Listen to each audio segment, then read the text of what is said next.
far, far away, where impenetrable mountain peaks meet impenetrable jungle, colossal temples rise. These are structures whose history stretches back so far that even the Great Pyramids of Egypt seem youthful in comparison. Their walls are the very flesh of the rock, their domes a reflection of the starry sky, and their endless corridors lead to places where the laws of conventional logic cease to apply. These sanctuaries seem to guard knowledge left behind not by humans, but by powerful beings who lived long before the advent of our civilization. And who knows, perhaps they silently watch over us from the depths of time to this day. Let's travel to the very heart of India, to the black basalt slopes of Ellora, where the Kailash temple lies hidden, a creation unlike anything made by human hands. This sanctuary wasn't built. It was carved entirely from a single monolithic rock. Here you won't find any individual blocks, not even the slightest trace of mortar or masonry. The temple seems to have grown out of the rock itself, like a living mountain, transformed by the will of an unknown architect into an architectural masterpiece, within which galleries, staircases, and entire courtyards intertwine. Imagine this titanic labor. The builders began their work from the very top and, centimeter by centimeter, progressed downward, as if an invisible blueprint of the entire structure were before their eyes.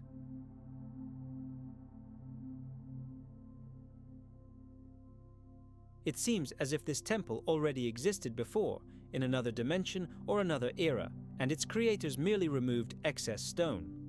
Modern archaeologists are still puzzled, trying to understand how such a structure could have been created in the 6th century without complex mechanisms, precise blueprints, or laser instruments. After all, they simply had no room for error. A single false move could have caused a crack and brought down the entire gigantic massif.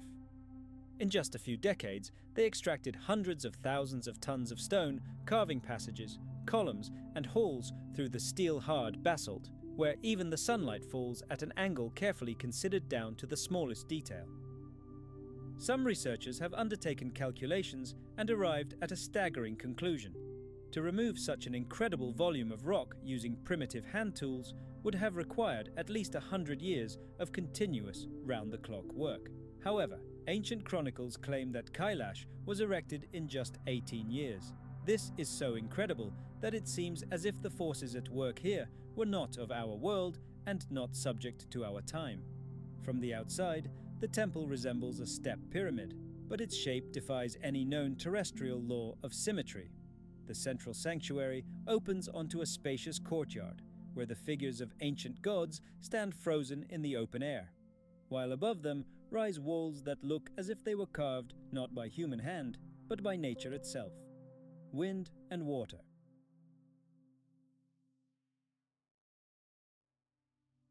Every element, from the tiny carved windows to the colossal columns, is crafted with such astonishing precision that it seems as if its creators wielded tools capable of shaping stone with surgical precision.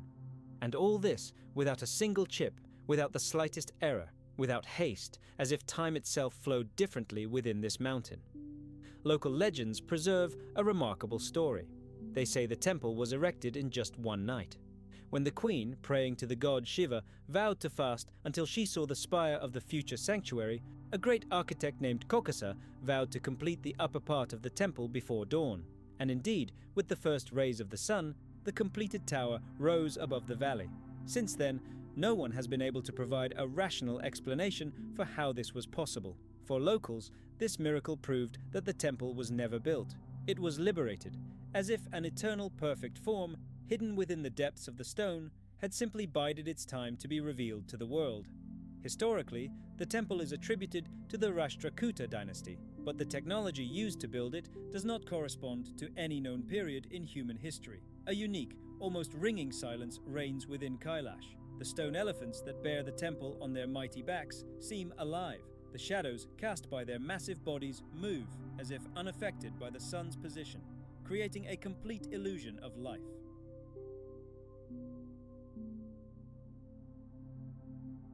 There is no void in the walls. Every niche, every recess radiates a powerful sense of an invisible presence. Visitors report a strange sound that cannot be captured on film. It is a barely perceptible low hum, like the deep breathing of the mountain itself. As soon as the last tourists leave, the hum gradually fades. However, those brave enough to return at night swear they have heard an echo inside the temple, reminiscent of the breathing of a sleeping giant.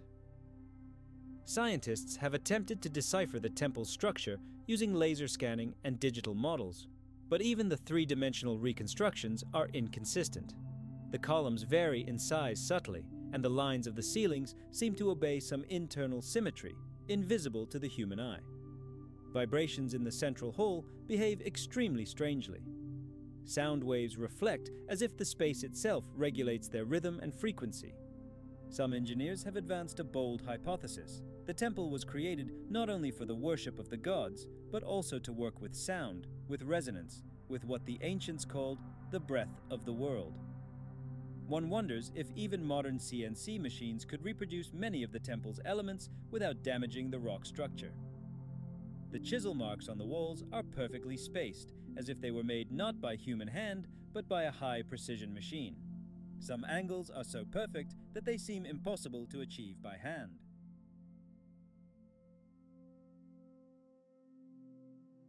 When the sun sets behind the Ellora cliffs, the shadows cast the temple so seamlessly with the ground. And from a bird's eye view, an incredible spectacle unfolds. Its shape forms a gigantic mandala, a perfect circle inscribed within a square, an ancient symbol of the union of heaven and earth. Perhaps those who built Kailash knew they were constructing not just a building, but a portal of sorts, a door not to the future or the past, but to a dimension where stone, light, and sound become one. And while no one has been able to explain how this was accomplished, the temple remains a great mystery, balancing on the brink of human ingenuity and something that has long surpassed man himself. Now, let's travel to the Cambodian jungle, where the humid air is permeated with the scent of mist and decaying leaves. Here, amidst lush vegetation, stands a mirage city, as if from a dream. Its name is Angkor Wat. This temple is more than just an architectural structure. It is an entire stone universe, erected in honor of the god Vishnu. From above, it becomes clear that its towers and walls were constructed with cold, mathematical precision and oriented toward the stars. The central axis of the complex perfectly aligns with the sunrise on the vernal equinox. The creation of this majestic temple was dictated not only by a desire for beauty, but also by a desire to establish a deep, unbreakable connection between Earth and the cosmos.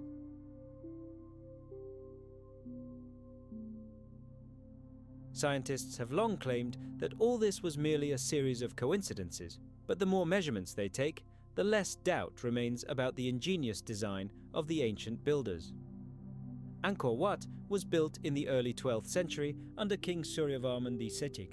However, traces of the construction itself seem to have vanished. No one can say where the sandstone was sourced, how it was transported across mighty rivers and swampy marshes, or how blocks weighing tens of tons were lifted and joined together without leaving a single seam. It is believed that the temple's construction took over 30 years, and hundreds of thousands of people toiled on the site. But astonishingly, not a single worker's grave, not a single construction camp, not a single lost tool has ever been found. All that remains is the stone, every facet polished to a mirror shine. The temple occupies an area comparable to a small village and is surrounded by a wide moat, almost 200 meters wide. This moat is filled with water, which, like a giant mirror, reflects the majestic towers, creating a kind of protection against evil forces. When the setting sun touches the spires, the temple walls seem to ignite from within. At this moment, Angkor transforms into a column of golden flame. And this is not just a beautiful play of light. An ancient ritual is hidden here, uniting the heavenly and the earthly. The sun's rays illuminate the very top of the central tower, symbolizing the appearance of a deity on earth.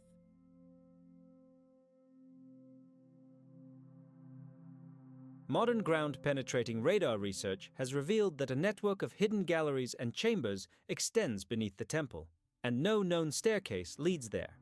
Instruments have detected enormous voids located precisely beneath the central sanctuary, as if something hidden there should remain hidden from human eyes. Some researchers believe these secret chambers are connected to an ancient cult of water energy. After all, Angkor Wat is located at the intersection of hundreds of canals and reservoirs, forming a gigantic hydraulic system that still functions with alarming precision today. The temple's walls are carved with thousands of bas-reliefs, telling the story of the world from its creation to the end of time. They depict epic battles between gods and humans, scenes from heaven and hell, star maps, and ancient myths that no one can decipher today. Each figure, each pattern, contains complex geometry, creating a unique rhythm, as if the wall itself were singing a silent song. Scientists call this phenomenon visual resonance, while Buddhist monks call it the breath of Vishnu. Now let's look at the plains of Myanmar, where the sun rises over thick fog and the air is filled with the smell of dust and smoke from campfires. Here lies a city made not of houses, but of thousands of temples. It's called Bagan. Viewed from above, you can see the earth strewn with stone stars.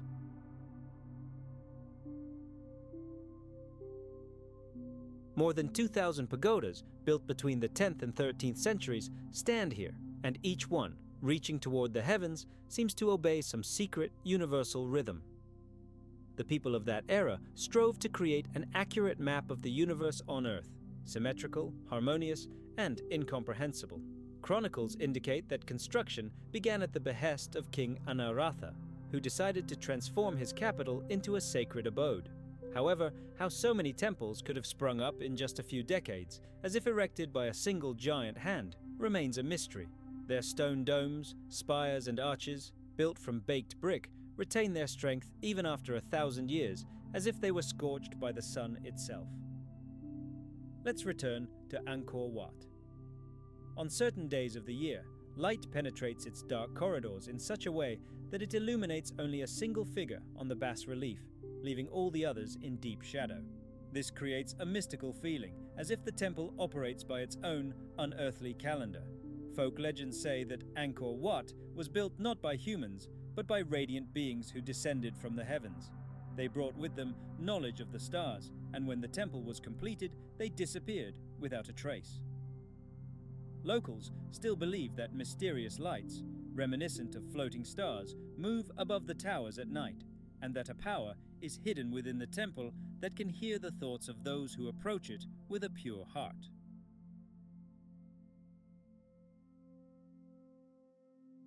When French explorers first saw Angkor in the 19th century, they felt they had entered another world. The jungle thickets concealing the temple seemed like a wall of living roots, but beyond them lay a stone city where everything was in its place.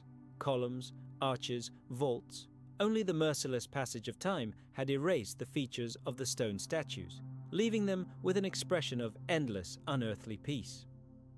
Some scholars believe this is not just a temple, but an ancient calendar, a complex device capable of tracking the movements of the planets and predicting eclipses. Today, hundreds of years later, Angkor Wat remains a great mystery. At night, when all you hear around you is the rustling of leaves and the shrill cries of cicadas, it seems. Imagine this ancient temple breathing in unison with the jungle surrounding it. Here, in the profound silence, the surface of the vast moat becomes a perfect dark mirror, reflecting myriads of distant stars. And at this very moment, in this single second, it seems as if heaven and earth merge. As if the ancient builders erected these colossal walls not for gods or rulers, but for this one moment, when a person can feel part of a single infinite universe. Angkor Wat is more than just the majestic ruins of a long-fallen empire. It is a kind of stone message, a frozen reminder that our ancestors once possessed knowledge of the world that we today can barely comprehend.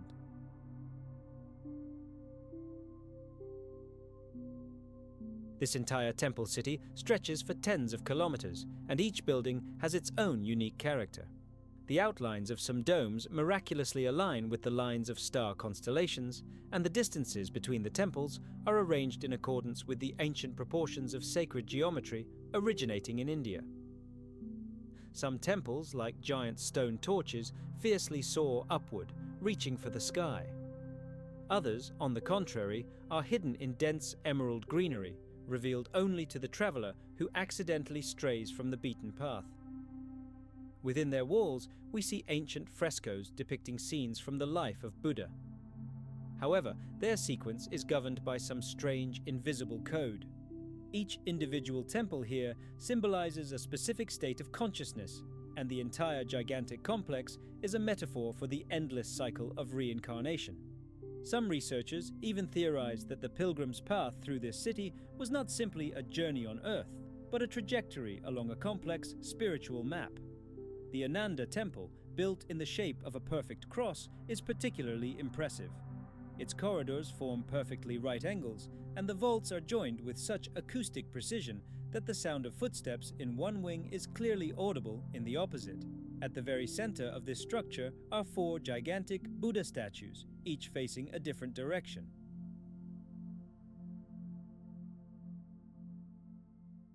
And as the sun rises above the horizon, its first ray penetrates through a narrow, loophole-like window and illuminates the face of the eastern statue, while the last rays of the setting sun fall upon the visage of the western figure. Thus, the temple exists in complete harmony with the heavens, marking each passing day as a new chapter in eternity. Locals are convinced that Bagan never sleeps at night. They tell of dark silhouettes resembling monks wandering around the temples in the darkness, although there have been no functioning monasteries in this area for many centuries. Sometimes, a mysterious light can be seen flickering and shimmering in the domes, as if someone has lit a lamp inside, although entry is strictly prohibited after sunset. Tourists who find themselves here in the pre-dawn fog swear they've heard a strange hum, reminiscent of distant choral singing, but there isn't a single bell in the area. Scientists try to attribute this phenomenon to the wind blowing through the stone labyrinths. However, for the monks, such explanations sound too simple. For them, it's the breath of spirits who still guard this sacred space. When dawn paints the horizon, pure gold, Bagan is transformed, turning into a true mirage. The air is filled with a soft light, and hot air balloons carrying pilgrims rise slowly and silently above the temples, like souls yearning to see this grandiose city in one breath.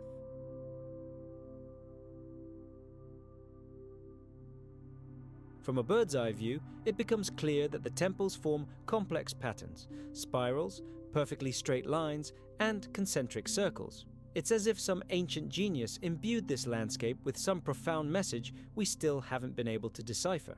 After the Great Kingdom fell, Bagan was abandoned. Powerful earthquakes destroyed hundreds of temples, but even in ruins, they retained their remarkable internal order. The colors on some frescoes have not faded over the centuries.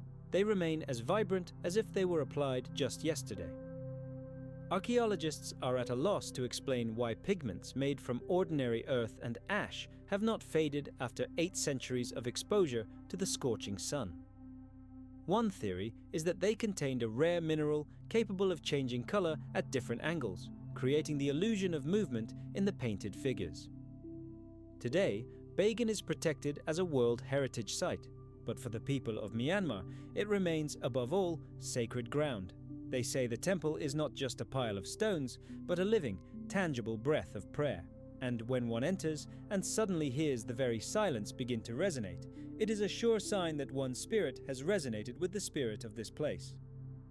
Perhaps this is the true secret of Bagan.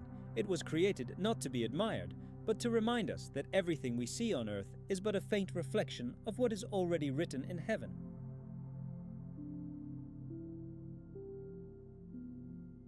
Now let's travel to the island of Java, where damp clouds cling to the slopes of volcanoes and the very air is saturated with the rich aromas of cinnamon and ash. Here, amid this lush nature, rises a temple that seems crafted not by human hands, but by the sheer power of thought. Its name is Borobudur.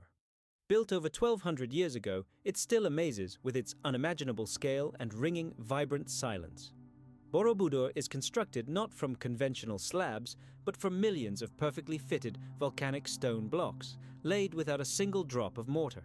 Each block seems to have known its place in this gigantic mosaic from the very beginning.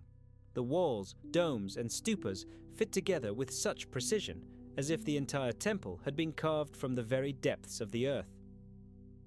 All 9 tiers of Borobudur rise toward the sky in a gigantic spiral. Each new level symbolizes another step on the path to enlightenment, from the world of earthly desires to the world of pure forms, and then to the world without form.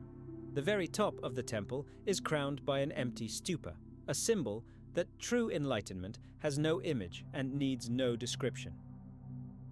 Archaeologists are still puzzled by how ancient builders in the 9th century managed to create such a perfect structure without a single written blueprint, without machines or even metal tools. However, the mystery of this place extends far beyond its incredible architecture.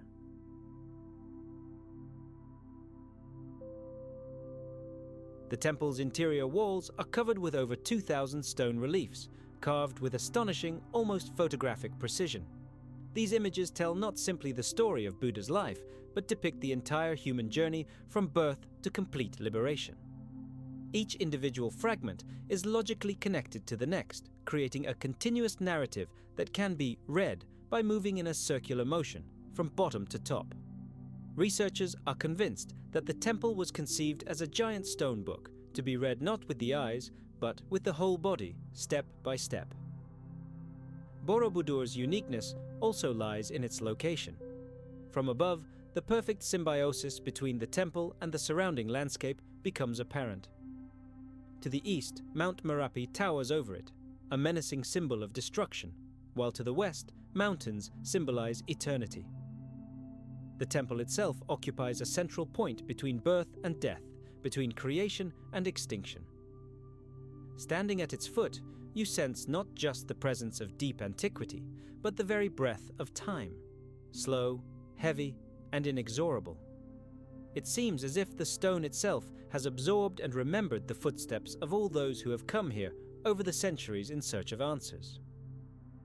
On the equinoxes, the sun rises precisely over the eastern entrance, and its first beam, like a laser, pierces the entire complex, like a giant arrow pointing toward the sky. This coincidence is too perfect to be a mere coincidence.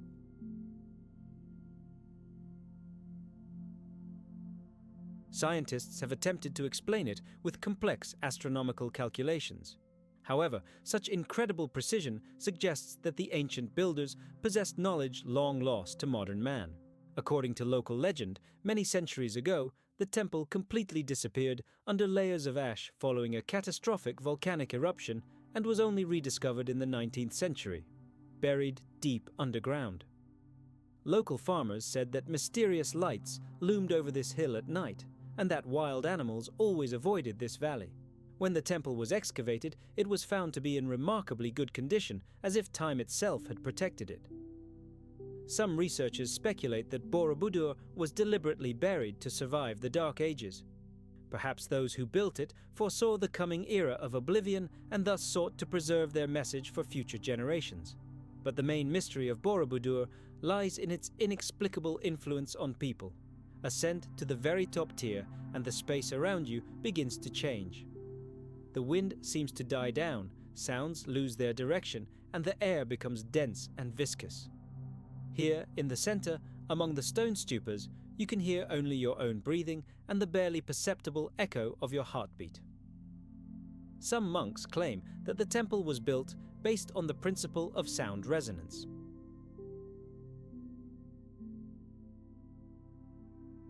Each stupa, they say, emits a barely perceptible vibration, and their combined sound creates a unique harmony that matches the frequency of the human heart. Reaching the summit, one feels their pulse merge with the rhythm of the stone. At this moment, the boundary between the body and the surrounding space is simply erased. Yet, even for modern science, Borobudur remains an insoluble puzzle. No ancient text provides precise references to its construction. We have been unable to find the name of the architect, nor even an approximate start or completion date. It is like a temple without an author, as if the earth itself chose to express itself through stone. Soil analysis shows that the site on which the temple stands was once a marshy swamp. To erect such a massive structure here, ancient engineers would have had to drain a vast area and create a solid artificial foundation. No one knows how they accomplished this Herculean task, as there are no traces of quarries or mines in the surrounding area, where millions of stone blocks could have been extracted. Locals believe the temple's connection to the heavens is more than just symbolic. On certain nights, when the full moon rises directly over the volcano, light reflects off the temple's summit and falls to the ground in a perfect circle. This is said to be the Buddha's breath, a reminder that all life on the planet is connected by invisible threads of light.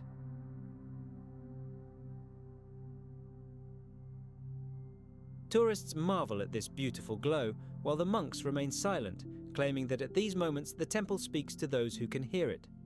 Today, Borobudur attracts thousands of people from all over the world, but even amid the hustle and bustle of the day, it retains a remarkable sense of peace. When the sun sets below the horizon, its last rays touching the ancient stones, it feels as if the temple comes alive, bringing to life all the prayers uttered here over the millennia. This is more than just an architectural marvel. Borobudur is a place where time itself stands still. Every step up its steps becomes a step deeper into oneself, and the higher you climb, the fewer words remain.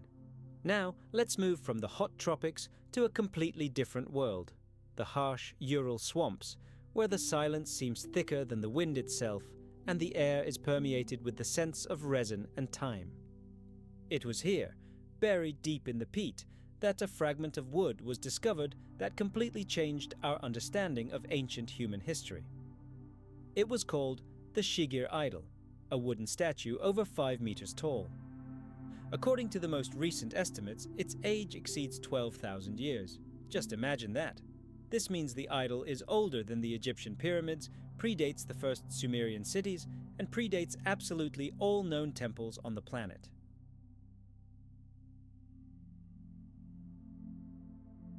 Discovered in the late 19th century in peat layers, it had lain there for thousands of years, as if the earth itself had decided to preserve it from the ravages of time. The idol is carved from a single mighty larch trunk, and its entire surface is covered in strange, enigmatic patterns, lines, zigzags, and complex geometric symbols that have no equivalent in any known ancient language. Look closely at this face. We see enormous, wide-open eyes and a nose with almost human, perfect features. And yet, the expression on this face remains elusive, as if eluding comprehension. Experts call this style abstract, but behind the dry scientific term lies something much deeper. It seems as if the ancient artists were attempting to carve into the wood not just an image, but the very essence of some force, to convey not a physical form, but the very feeling of a powerful presence. There's a theory that this figure isn't a depiction of a specific deity, but rather the embodiment of the very concept of spirit, that invisible force that binds together heaven, earth, and the human world. But the main mystery of the Shigir idol lies not only in its incredible age, but also in the astonishing complexity of its symbolism. Recent research has shown that all the patterns covering its body were not applied randomly, but in a strict mathematical sequence.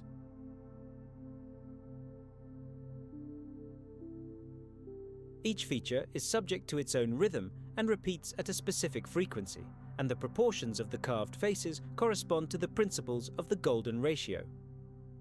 Just think, this means that in those distant times, when the glaciers were only just retreating from the lands of Europe, here in the Urals, people already lived whose knowledge we are accustomed to associating with the great civilizations that emerged millennia later. Where did they come from in these harsh lands? We don't know. All that remains is a mysterious symbol carved into wood, which has proven more durable than the stone itself. When archaeologists in the 19th century first pieced together the discovered fragments, they discovered a striking picture. The idol had been deliberately broken, its parts charred in fire. This was likely an integral part of some ancient ritual. The peat bog that became its tomb for thousands of years created ideal conditions for preservation. The wood fibers were so well preserved, it was as if the creature itself had simply sunk into a deep slumber beneath the earth. Upon closer inspection, traces of ancient tools can be discerned on its surface, myriads of tiny incisions, apparently made by stone chisels. These incisions were executed with astonishing, almost jeweler-like precision. This proves that the idol's creators not only mastered woodworking techniques, but also possessed profound knowledge of how to shape and structure it to withstand the passage of time.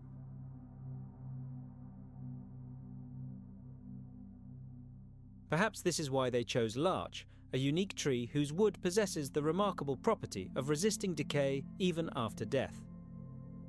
Researchers hypothesized that the idol may have served as a kind of axis mundi in the ancient worldview, connecting three planes of existence: the underworld of the dead, our earthly world of the living, and the heavenly world of spirits. Symbols carved on its upper portion may have represented deities and spirits, the middle portion the world of humans, and the lower portion the souls of ancestors who had found peace in the earth. Traces of an ancient temple were discovered very close to the site where the idol was found. The remains of wooden structures, mysterious round pits, and patches of earth blackened by fire, resembling ritual bonfires. All of this adds up to a grandiose cult complex. It's possible that tribes from all over the surrounding lands flocked here to invoke invisible powers, praying for rain, a bountiful harvest, or protection. Even today, Ural folklore preserves legends about sacred wooden pillars that once stood in these areas, around which people danced in circles and left offerings to the gods. People who discovered the idol in the 19th century reported feeling as if it was constantly watching them. Many workers even refused to dig near it, convinced it was a living creature.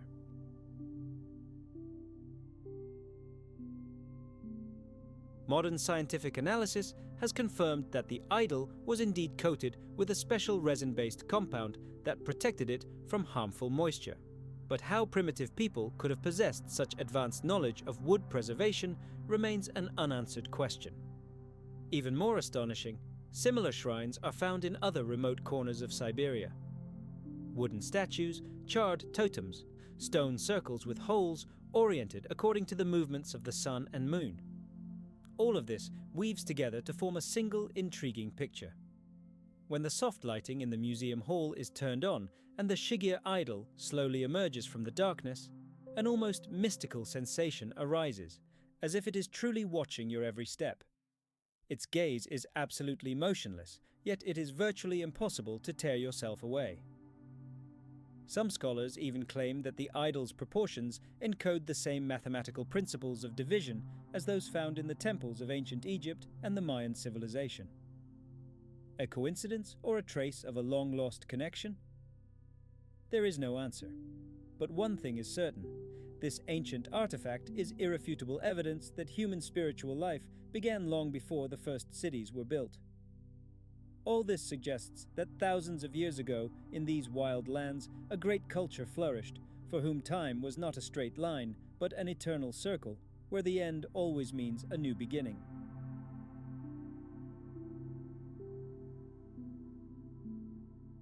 Now let's travel far to the east, to Japan, where, amid the emerald hills of the ancient capital of Nara, rises the Todaiji Temple. It resembles not the work of human hands, but rather a mountain carved from wood and light.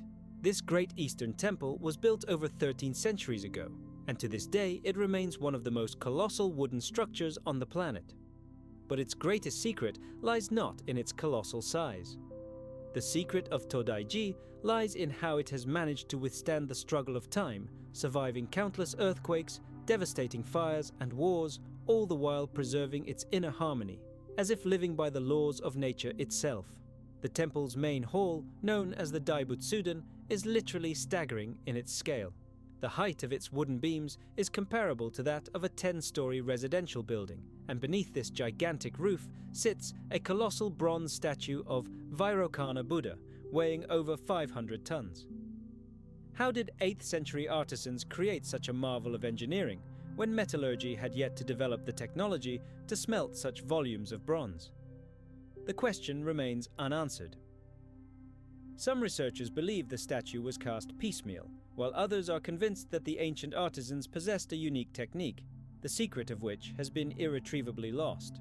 Legends say that during the casting, the air above the city glowed with unbearable heat, and the clouds that gathered above the temple resembled molten gold.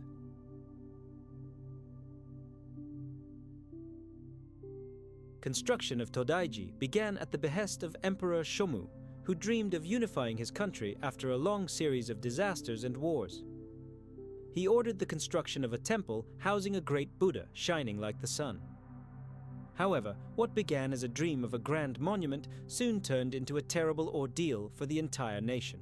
The country's resources were depleted, the people were on the brink of starvation, yet thousands of artisans continued their selfless labor, erecting beams that seemed impossible to lift without the aid of modern cranes.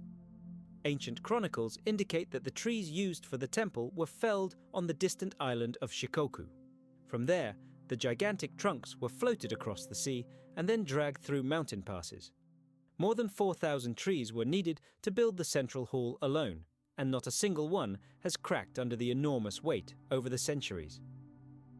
Looking at this temple, you can't help but think that it's alive, that it breathes. Its walls may bend slightly, its floors sway slightly, and its massive columns aren't firmly planted in the ground. They float freely in special sockets, like the giant joints of a living organism. It is precisely because of this that Todaiji has been able to survive dozens of powerful earthquakes that have wiped out entire cities around it. And the temple stands firm.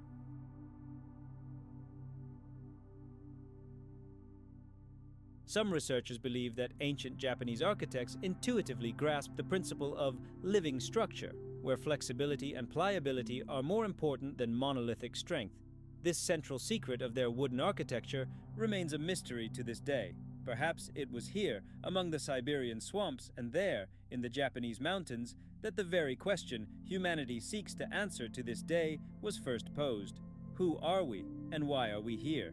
Ironically, modern architecture has only recently come to understand that true sustainability lies not in immobility, but in the ability to move in unison with the planet. And now our journey leads to Bangkok.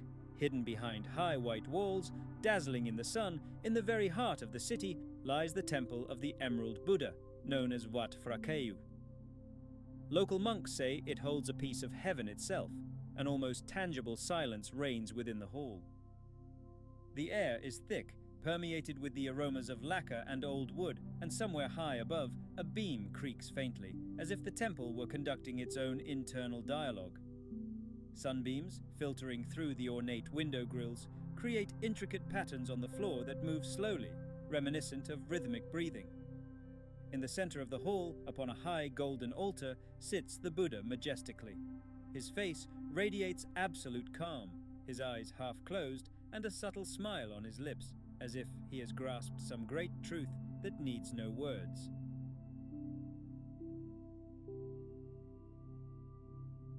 Pilgrims believe that if they approach the statue with a pure heart and an open soul, they can hear a soft melodic ringing in their minds, an echo of the spiritual power imbued into this metal by the ancient masters.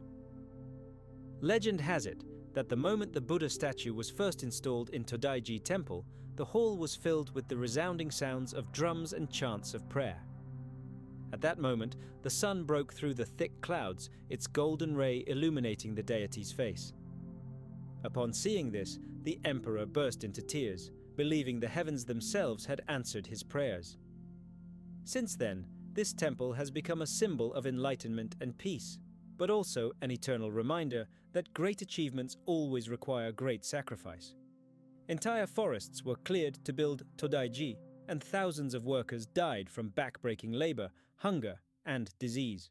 Some monks to this day believe that their souls still invisibly support the walls of this sacred place. While studying the temple's structure, modern engineers made a startling discovery. It turned out that the intertwined beams beneath the roof form a complex system, reminiscent of the frame of a gigantic musical instrument.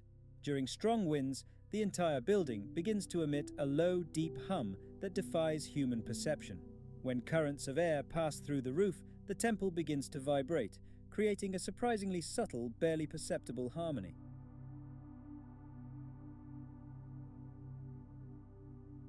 Perhaps the ancient architects deliberately built it as an instrument of prayer, where every plank, every beam resonates in unison with the voice of heaven. Today, Todaiji is more than just an architectural monument. It is a living being.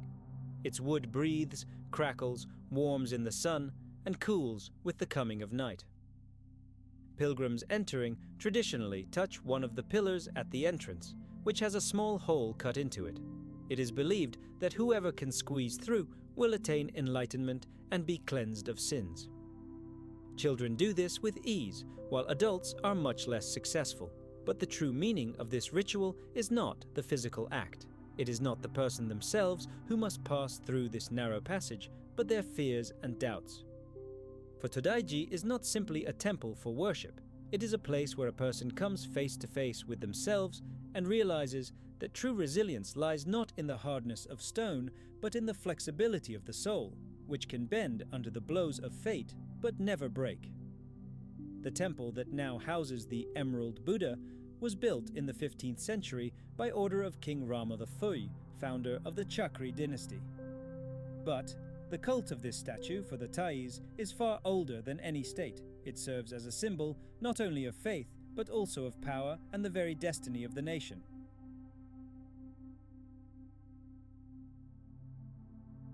According to ancient tradition, only the reigning monarch has the right to touch the statue to change its robes 3 times a year, during the rainy season, the hot season, and the cool season. This ritual takes place in an atmosphere of profound silence and prayer. After all, the Thais believe that the well-being of the entire country depends on the spiritual state of their king. As the Buddha is dressed in his new golden robe, the temple fills with the rich aroma of incense, and the sound of copper singing bowls creates a special, almost hypnotic atmosphere. And at these moments, it seems as if the entire vast, bustling city outside the temple walls is frozen in awe. For the Thai people, this temple is more than just a shrine. It is the soul of the nation, a sacred place where an invisible force weaves together the destinies of ordinary people, their monarchs, and eternal deities.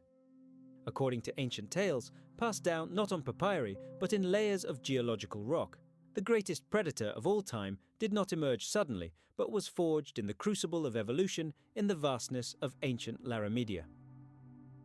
Let's fast forward tens of millions of years to the end of the Cretaceous period. After another round of evolutionary progress, the skies of the prehistoric world shook with a new roar, and from this chaos of the struggle for survival emerged a tyrant embodying the very essence of primordial terror: Tyrannosaurus rex.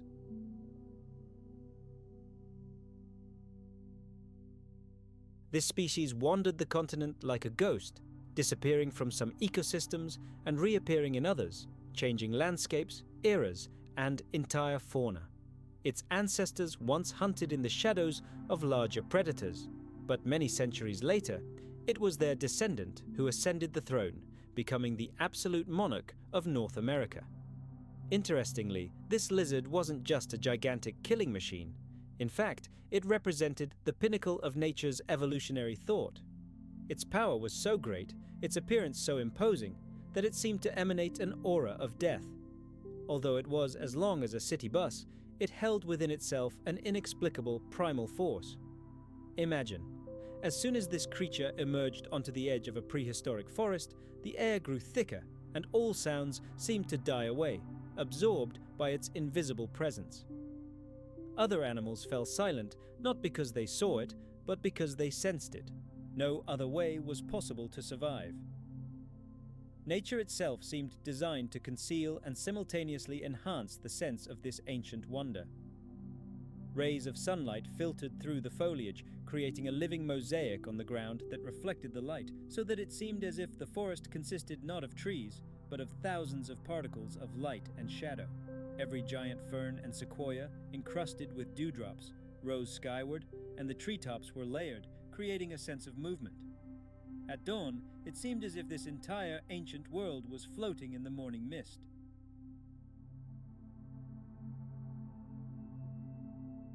The landscape itself was designed with perfect acoustic balance in mind. When herds of herbivores uttered their morning calls, the sound of their voices rose and fell in a soft echo, as if the rocks and trees themselves were repeating these signals. But the mystery of the Tyrannosaurus ecosystem lay beyond this. Some researchers believe that the ancient animals deliberately exploited the terrain to propagate sound over vast distances, creating vibrations that matched a frequency that could be felt by the body. This is why predators, stalking prey, felt as if their steps were synchronized with the pulse of the earth itself. This world cannot be perceived as simply a collection of flora and fauna. It was a sacred place where life and death merged at an inconceivable point. When a Tyrannosaurus entered the thicket, the scent of rotting leaves mingled with the warm air, creating the illusion of trees dissolving into the mist. And this predator, standing at the top of the food chain, surrounded by primal fear, reflected every emotion known to nature: hunger, rage, the will to live. His gaze seemed to penetrate the very depths of the soul of any creature. And then came the realization that the true mystery of this era was not its cruelty, but how it inspired life to endlessly change. Perhaps this is why that world is considered truly alive. Every creature that encountered a Tyrannosaurus rex was forever changed. It became quieter, more cautious, more alert.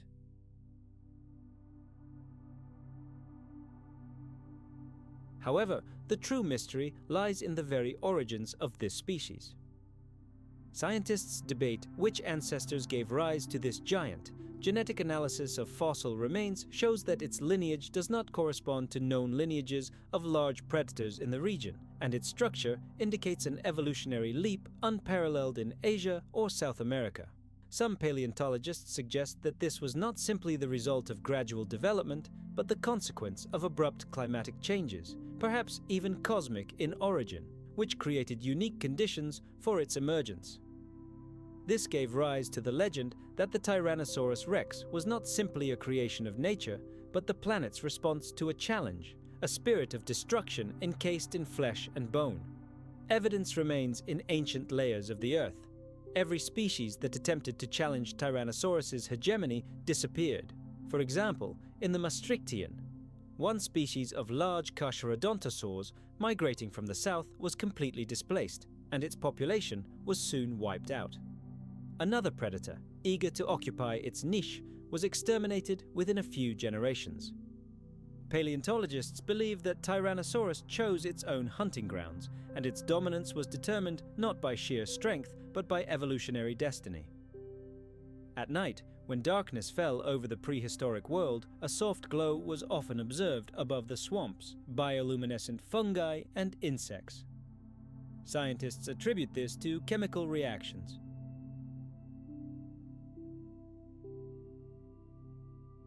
However, if we were to ask the ancient inhabitants, they would say it was the breath of the earth itself, a reminder that life never sleeps. Once, millions of years ago, during a monstrous thunderstorm, an asteroid struck Earth. All surrounding ecosystems were devastated, but the Tyrannosaurus rex's legacy, its fossilized bones, remained intact in the rock. Afterward, even the most hardened skeptics stopped dismissing the survival of its remains as a fluke. Its silence in stone possesses a power greater than any sound, and the brilliance of the fossils reminds us that the miracles of evolution are not always loud. Meanwhile, in the depths of those same prehistoric lands, where a damp wind carried the scent of rotting plants and the salts of ancient seas, lay the habitats of other giants. These creatures not only shook the earth with their tread, but also transformed sound into living matter. They could be called singing dinosaurs, an entire family of duck-billed lizards, hadrosaurs, associated with a cult of sound, which was the guardian of order in their herds. Most hadrosaur species, such as Parasaurolophus walkeri, reached their peak around the end of the Cretaceous period. Their bones, fossilized to the density of granite, retained a unique structure that modern instruments can barely recreate. Moreover, every element of their skull, especially the hollow crests, possessed a unique vibration.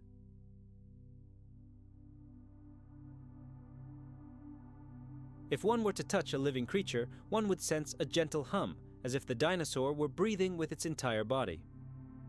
Scientists, by modeling their sounds, discovered that the vibration frequency matches the range of low-frequency sounds capable of traveling tens of kilometers. Is this a coincidence, or did ancient reptiles know something we don't? The mystery remains. On the heads of these dinosaurs was a unique bony crest, a hollow structure connected to the nasal passages. When the animal exhaled, the sound passed through these tubes, amplified many times over. Paleontologists claim that when repeated many times, Parasaurolophus's trumpeting began to sound without any apparent effort on the animal's part. The echo, separating from the source, took on a life of its own, creating vibrations that caused the ground to tremble. Some researchers call this an acoustic weapon, an ancient sound control technology unparalleled in the animal kingdom. The architecture of their skulls is no less astonishing. The bony slabs are fused in such a way that even time has not been able to destroy these seams. Within the crests, sound propagated in a spiral. During courtship rituals, males would emit their calls, and the vibrations, passing through the air, seemed to lift a light mist from the surface of the swamps. Animals within the herd felt the air around them become dense, as if filled with waves, and for a moment the sense of danger disappeared.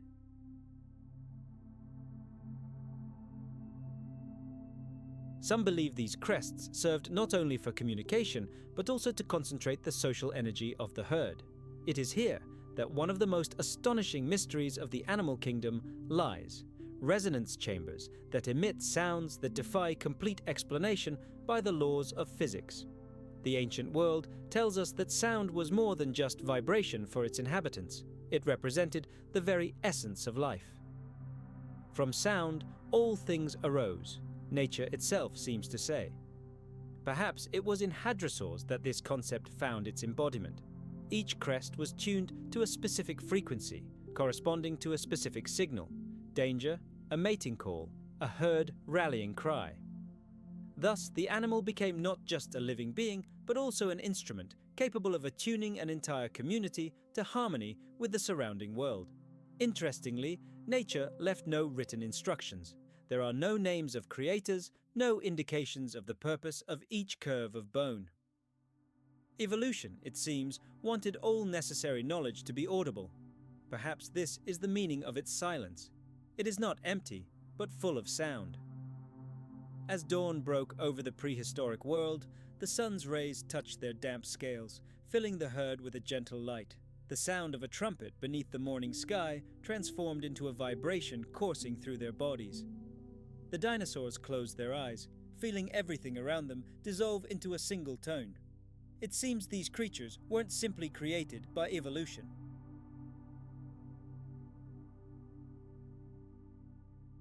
They simply materialized in the place where sound found its home. Perhaps these ancient creatures understood what we are only beginning to comprehend. The universe isn't silent, it sings.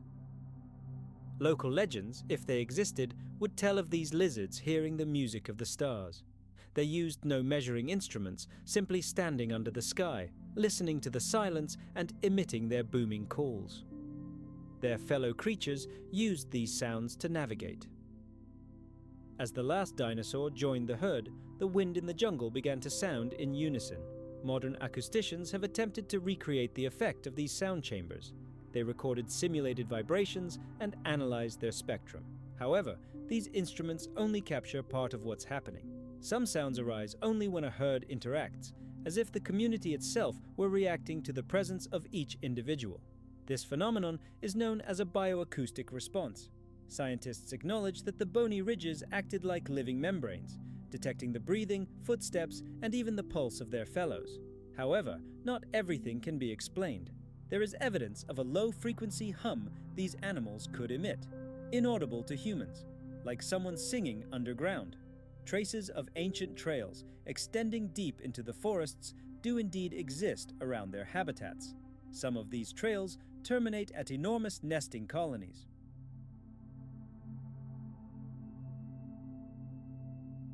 Archaeologists speculate that dinosaurs may have gathered here to perceive the sounds of the earth and communicate at a level inaccessible to us. And all this cacophony of life, from the roar of a predator to the trumpeting voice of a herd, represents a world where time seems to have dissolved, leaving us only an echo of its former greatness. Imagine a place where different eras converge, where the earth itself seems to remember the rumble of Titan's footsteps. Let's travel back 150 million years to the end of the Jurassic period. Before us lies a gigantic petrified forest, a veritable temple of time, erected when the continents were just beginning their slow dance. However, the ancient instincts that guide the herds here suggest that this is only the visible part of something far grander, a sanctuary that existed long before the first dinosaur left its mark on this land. At first glance, this forest appears serene and almost unreal. Stone trunks shimmer in the sun with every shade of jasper, giant ferns frozen in eternity, and quiet glades where only the wind rustles. But once you enter its depths, the very air becomes dense and still, as if an invisible giant is watching you from the age-old silence. In this corner of the ancient world, you can master the art of survival, based on the ability to listen. In the ancient groves, where granite colossi tremble under the tread of a herd of diplodocus, you sense something that cannot be described in words.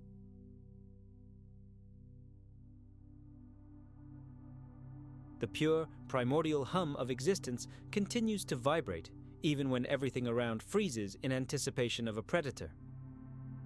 Ancient faults in the Earth's crust, like the planet's own writings, hint that beneath this Earth lies a complex of caves and grottos, created by the forces of nature without any planning or calculation. Their geology follows the concept of the breath of the world, the flow of heat and energy that permeates the Earth's depths and emerges to the surface. It is around these invisible lines of force, these streams of geothermal activity, that this forest has grown, like a living instrument capturing the pulse of the planet. Geological surveys, indeed, confirm the presence of a network of underground galleries beneath this forest, extending to depths of tens of meters. Some of them terminate in sealed chambers, where the air composition has remained virtually unchanged for millions of years. Oxygen levels are extremely low, but the temperature and humidity are remarkably stable, as if the space itself regulates its own microclimate. No one can say with certainty why nature created these chambers. One hypothesis suggests they were ideal refuges for small mammals or reptiles, where they could spend months in darkness and peace, waiting out droughts or predators.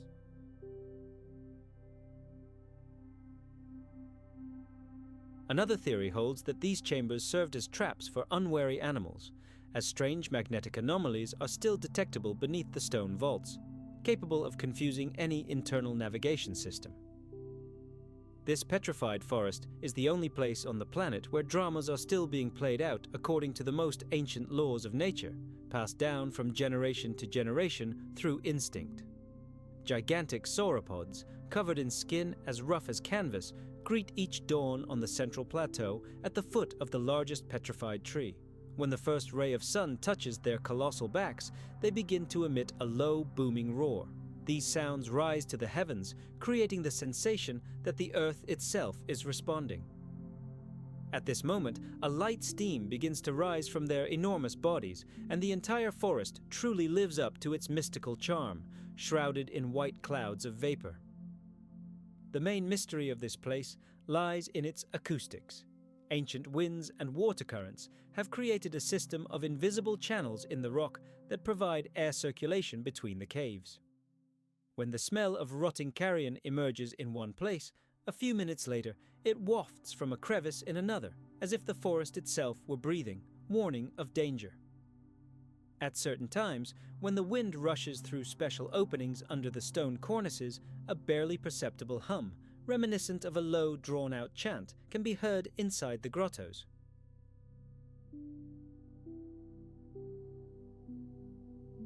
Scientists have attempted to explain this phenomenon by resonance and ventilation. However, for the inhabitants of this world, it is the voice of the mountains, speaking to those who know how to listen.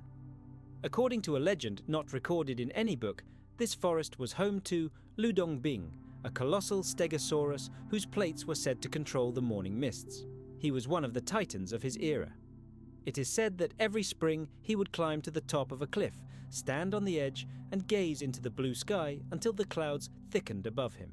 He would then disappear into the haze, and years later, new young trees would grow in his place.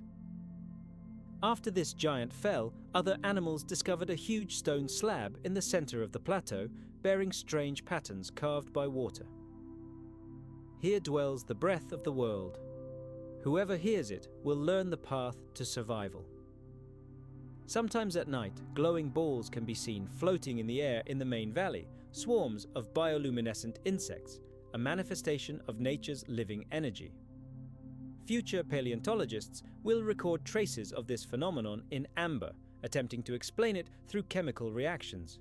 However, this only occurs during certain seasons, on days when the alternation of drought and rain reaches its peak, when the sun and moon are in natural harmony.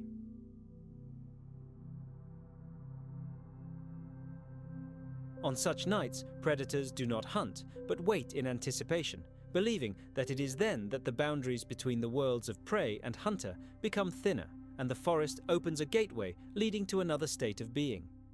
In one of the remote caves lies a giant fossilized ammonite, engraved with spiral symbols reminiscent of a galaxy.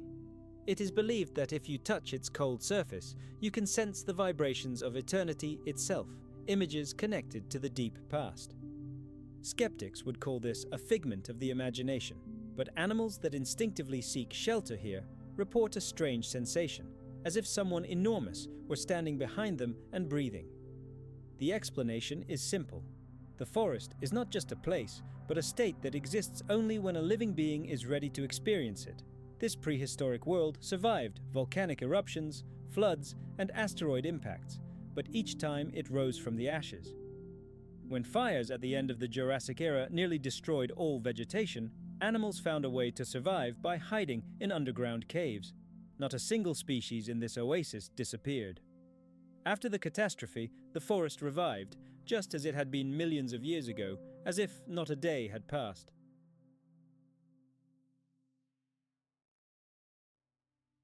Meanwhile, on the coast of the Western Interior Seaway, which swept across central North America, another natural temple towered above the roaring waves. A gigantic coral reef, dazzling not only with its brilliance, but also with a sense of primordial holiness that was conveyed without words. It could be called a sanctuary of sea treasures. For the inhabitants of this sea, it was more important than any territory, more valuable than any prey. The reef's majestic vaults were visible for miles through the water, but the closer you swam, the stronger the feeling became of standing before something not of this world. According to the laws of nature, this reef was formed over 100 million years ago, long before giant marine reptiles appeared here. Instincts tell us that 8 enormous megalodon teeth were carried here by currents, and small organisms built a sanctuary around them to store them. However, geologists argue that the first coral structures in this area may have arisen as early as the early Cretaceous. The reef acquired its modern appearance much later, during the heyday of Mosasaurs. Mosasaurus.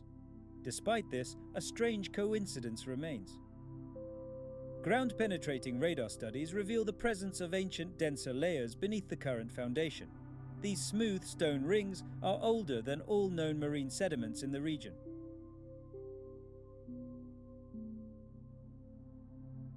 Some believe the secret lies in an unusual structure in which minerals are bonded in such a way that the Earth's seismic energy passes through them freely. Even modern engineers, when modeling similar structures, admit they cannot reproduce this effect. Today, when predators enter the reef's labyrinths, they see a familiar world.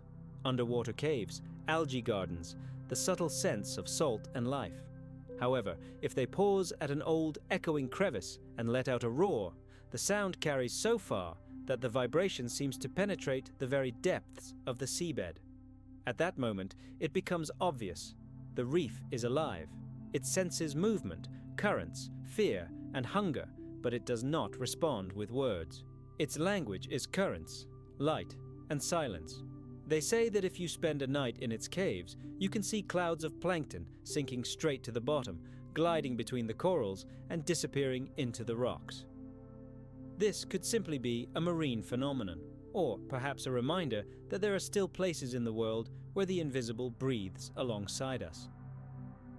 This reef isn't just a testament to evolution or a natural monument. It's a reminder that silence can be louder than any cry, and that any creature that learns to hear it approaches the very heart of the ocean. The reef's main dome is covered in a layer of pyrite, fool's gold, collected from minerals over the centuries. However, this gold is only the outer shell.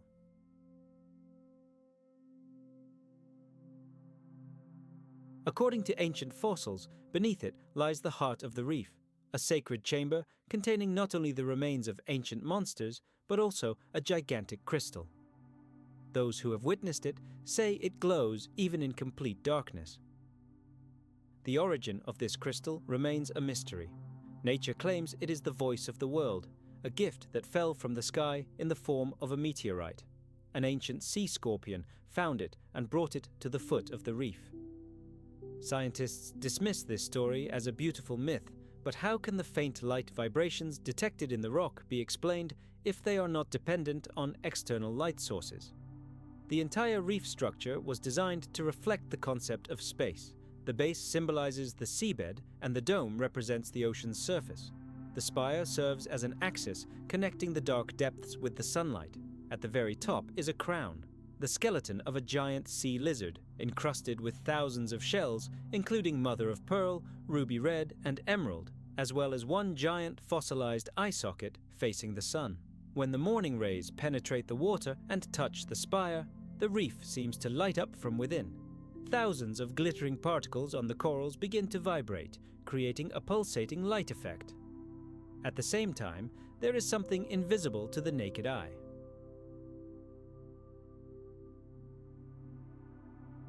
Instincts tell me that beneath the entire reef lies a network of hidden passages leading to a sealed cave, an ancient core around which new layers have been built over the centuries.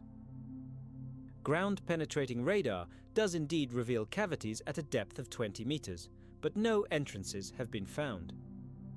Some believe these are the remains of ancient geological formations, while others believe they conceal something not intended for the gaze of living beings.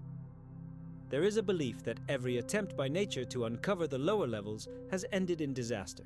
Landslides, hydrogen sulfide emissions, and the rock crumbling to dust, as if protecting its secret. At sunset, the reef turns into a living flame. The creatures lurking at its base are silent and simply watching. A warm current sways the seaweed, and the sound of shells striking each other creates an invisible music, mingling with the rustling of fins and the breathing of thousands of creatures. Schools of glowing fish circle the reef, clinging together. Every spark of light, flickering and fading, seems to be absorbed by it, leaving a trace of life. Here, there are no boundaries between species. Here, air, religion, and the very essence of existence merge into a single, inseparable flow of light, aromas, and sounds. When night falls, the stupa doesn't plunge into darkness. On the contrary, it begins to emit a soft, even glow, as if it had absorbed all the daylight, and is now slowly releasing it back to the world.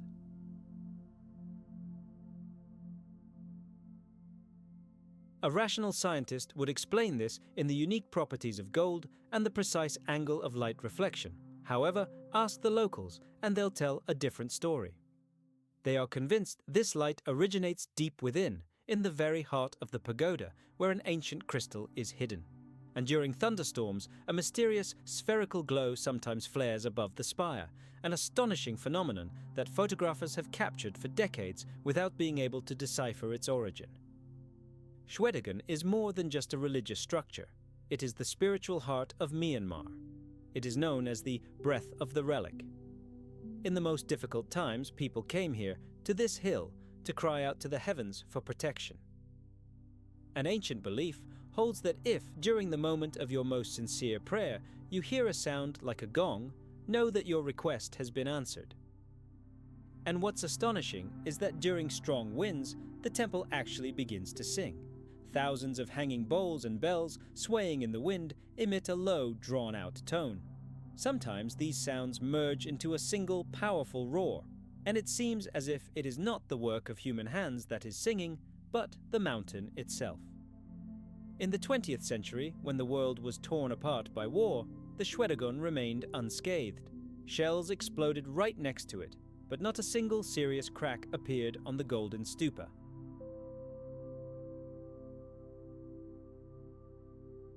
For the people of Myanmar, this was an undeniable sign. Their sacred site was protected not only by the prayers of the faithful, but by the very earth itself, and geologists confirm this belief. Singutara Hill, on which the pagoda stands, is composed of a unique rock capable of dampening seismic vibrations, like an invisible shield protecting everything on its summit. Today, the Shwedagon feels less like an ancient temple and more like a living, breathing organism. Upon crossing its threshold, one feels time slow down. The golden steps reflect the blinding sun, and one's eyes are filled with pure light. At that very moment, the line between past and present blurs. And at night, when a thin haze from thousands of burning candles rises above the pagoda, it seems as if one sees before one not a temple, but the very breath of the world, frozen in a form of pure gold.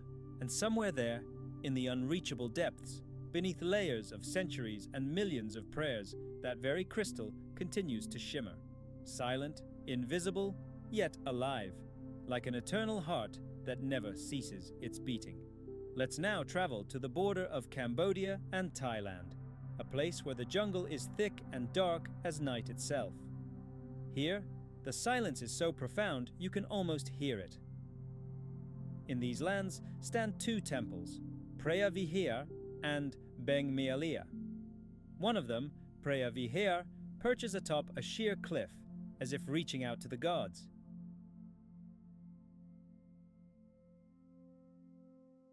The other, Beng Mialia, is, conversely, ensconced in a clutch of vines and mighty tree roots, as if surrendering to the mercy of the earth. Kilometers of impenetrable jungle separate them, but these two sanctuaries are connected by an invisible thread, a shared breath of antiquity, the scent of stone soaked by monsoon rains, and the tangible presence of something far older than all empires and peoples. Preah Vihear, the temple of the sacred mountain, is built at the very top of the Dangrek Plateau.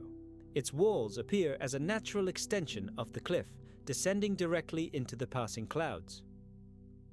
It is said that on clear days, from this height, one can survey all of Cambodia. But the true spectacle here is not for the eyes, but for the soul. Before entering the sanctuary, a path of 5 monumental terraces begins, each symbolizing a stage of spiritual purification. As you ascend this path, the very air becomes denser, heavier, as if the memory of bygone centuries has dissolved into it. Scholars date the construction of Preah Vihear to the 10th century, the time when the Khmer Empire reached the peak of its power. However, the most ancient foundations, discovered deep beneath the temple, belong to much earlier, forgotten eras. The geometry of this structure is astonishingly precise. The temple's main axis is perfectly aligned north-south, and the angles of its terraces perfectly align with the sunrise and sunset points of the equinoxes.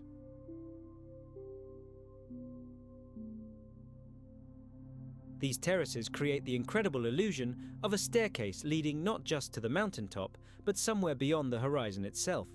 Local monks believe that anyone who journeys all the way to the final sanctuary must leave everything earthly at the entrance, their thoughts, their desires, even their name. Only then, empty and pure, will they be accepted into the temple as one of their own. But the greatest mystery of Preah Vihear is not its architecture, but its location itself. Why did ancient builders construct a sanctuary in such an incredibly inaccessible location, where even modern machines struggle to scale? Some researchers believe the temple was nothing more than an observatory from which ancient priests monitored the movements of the stars. Others are convinced that it stands at the intersection of invisible lines of force, powerful currents of terrestrial energy well known to the sages of the ancient East. Indirect confirmation of this theory is the fact that even today compasses here behave strangely. The needle trembles and deflects as if controlled by some other unknown magnetic field. When a thick fog rises from the cliff at night, the temple seems to lift off the ground and float in the air. Travelers have repeatedly reported seeing ghostly figures in ancient robes in this fog, gliding along the walls and vanishing without a trace in the moonlight. The monks, hearing such stories, only smile mysteriously.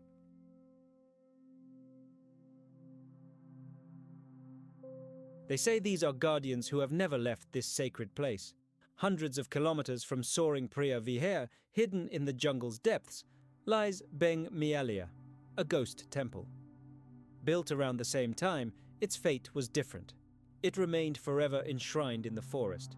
You won't find any manicured paths or signs of restoration here. There's only stone, tightly entwined with living roots. Giant trees sprout directly from the walls, twining around them as if in a final embrace. Their roots, as thick as a human body, descend ancient steps, penetrate window openings, and hold multi-ton slabs from complete collapse. It's eerie that if these gigantic roots were removed, the temple itself would crumble to dust, disappearing along with them. Beng Mialea was built according to the same architectural plan as the famous Angkor Wat, but a completely different atmosphere reigns here. Wild, primeval, almost animalistic. Nature here is not an enemy, but a full ally. Wood and stone are intertwined into a single, inseparable body. Inside the temple, it is dark and cool. The air is thick with the scent of dampness and centuries-old dust. A rare ray of light breaking through cracks in the roof reveals ancient bas-reliefs depicting scenes from the cosmic dance of the god Shiva and legends of the creation of the world. Scholars still fiercely debate why this majestic temple was abandoned. Some believe it was destroyed by a powerful earthquake.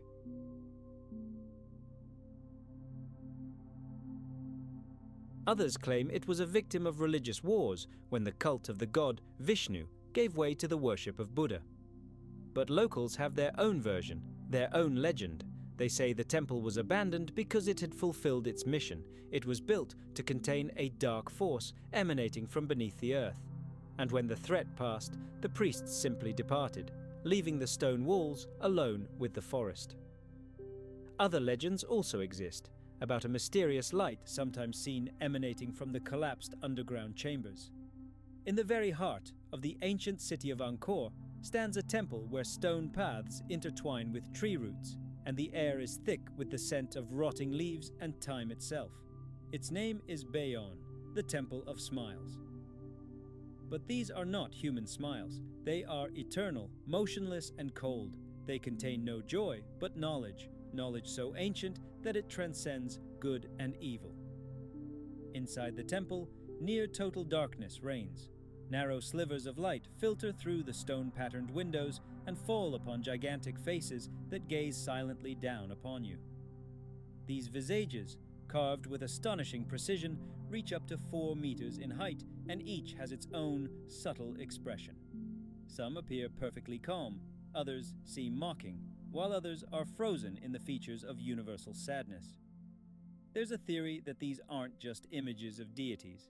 They're portraits of King Jayavarman himself, but in the guise of Buddha.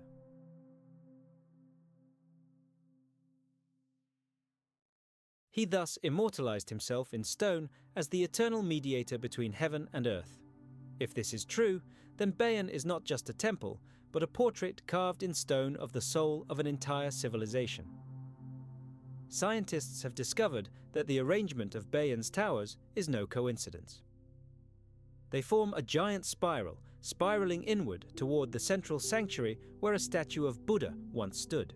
The statue itself vanished without a trace during the religious wars, leaving behind only an empty stone pedestal.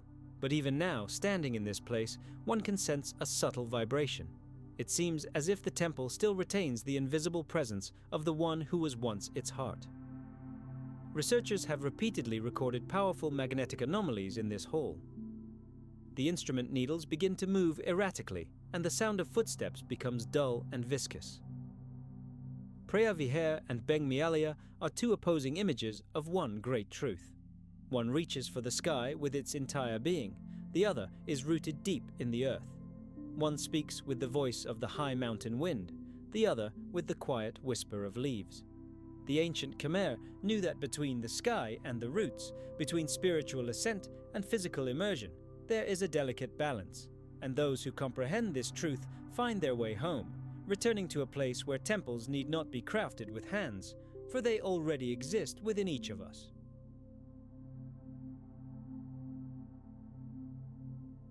Here, among these ancient stones, the hum of conversation gradually fades into silence, and the air itself seems to thicken, becoming viscous and heavy. Look around. The walls of the Bayon temple are kilometers of stone canvas, carved not with the history of gods and mythical creatures, but with the very essence of human life. A unique chronicle in stone unfolds before us. Here are scenes of fierce battles. Here are passionate hunts, and here, bustling marketplaces and graceful ritual dances. This is a rare case where an ancient sanctuary tells not of higher powers, but of ordinary people.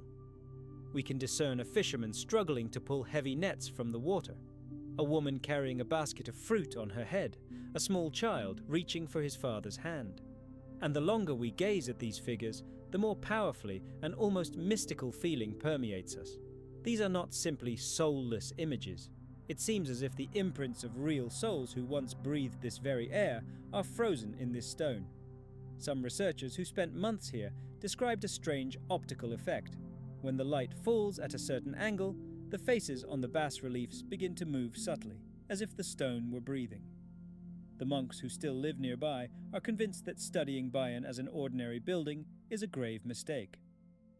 For them, it is not a structure, but a living being that falls asleep with sunset and awakens with the first rays of the sun.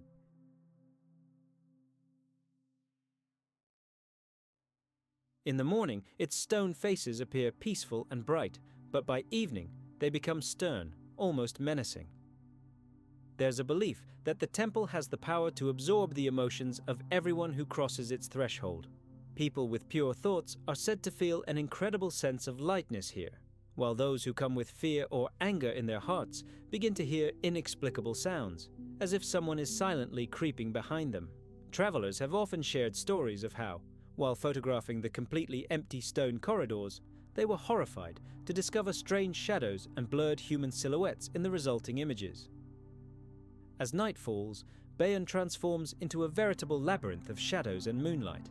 The moon, reflecting off the stone's damp from a tropical rain, truly brings the giant faces on the towers to life.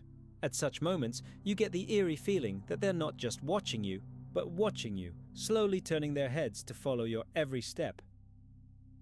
Sounds seem to originate not from outside, but from within the very thickness of the walls, as if they hold within themselves the memory of every word spoken here over the centuries. Locals try to avoid the temple after sunset. They believe it's at this time that the ancient spirits of the stone awaken. This is the very breath of Bayon, its stone heart, which has been beating tirelessly since its construction.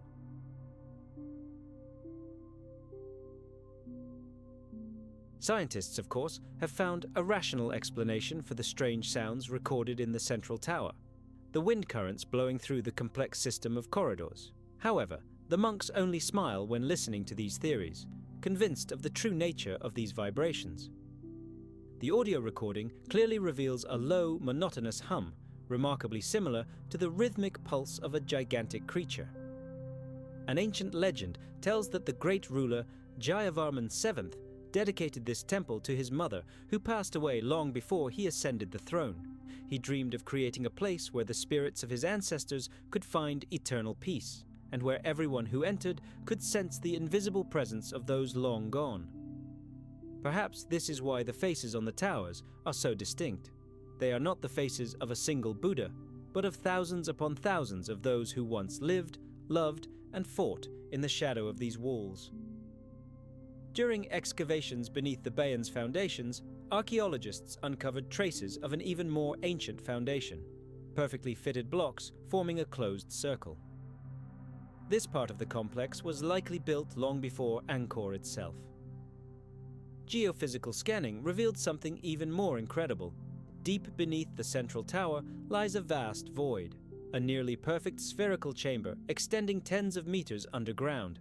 Any attempts to reach it have ended in failure.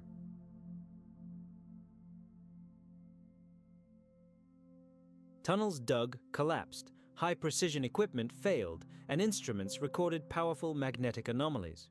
Some bold hypotheses suggest that hidden there, in the inaccessible depths, lies the very heart of the temple, a giant crystal or unknown metal artifact, through which the Bayan hears the outside world. And so, when the first rays of dawn touch the stone spires, Bayan awakens. A thick fog rolls between the towers, and the sun, one by one, illuminates the stone faces. Their eyes fill with light, and their enigmatic smiles seem truly alive.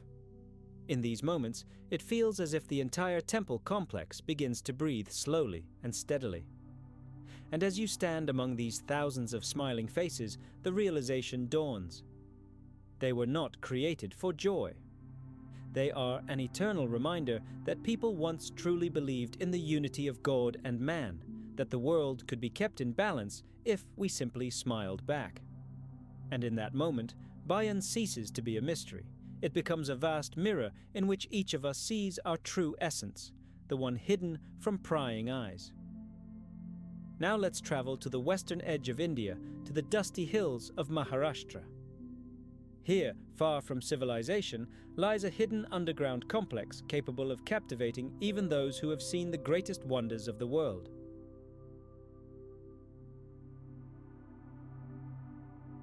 These are the underground temples of Ellora, not just a group of cave sanctuaries, but an entire stone city, literally carved out of a single mountain, where three great religions coexist in perfect harmony: Hinduism, Buddhism, and Jainism. But its most mysterious heart is rightfully considered to be the Kailasanatha temple, the very same Kailash that has become a true symbol of the impossible.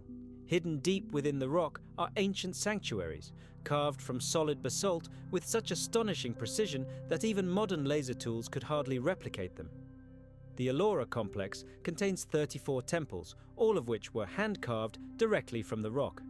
The work was carried out using an incredible technology, from top to bottom, which required the craftsmen to have an absolute, almost supernatural understanding of the stone's volume and internal structure. The slightest mistake, one false blow, and the entire gigantic structure could have collapsed, but this did not happen. Every hall, every column, arch, and staircase was created with such perfection, as if they were carved not by man, but by some gigantic machine, controlled by an unknown superintelligence.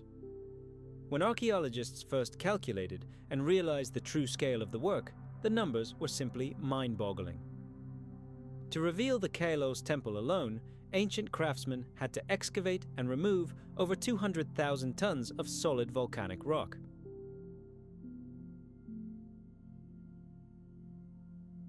And all of this was accomplished without the use of iron tools, explosives, or any kind of mechanization. Scientists are still puzzled, trying to understand how the ancient builders achieved such perfect symmetry. The levels of the underground corridors are measured to the millimeter, and when you look at the vaulted ceilings, they appear so smooth and fluid, as if they weren't chiseled, but burned with a powerful beam of light. Some researchers have theorized about the use of some kind of thermal method, perhaps ultra-high temperatures. However, there is not the slightest trace of soot or charring on the walls, only a smooth, almost mirror-like sheen, as if the stone had been melted from the inside. In the central part of Ellora, there are caves that even monks are reluctant to enter.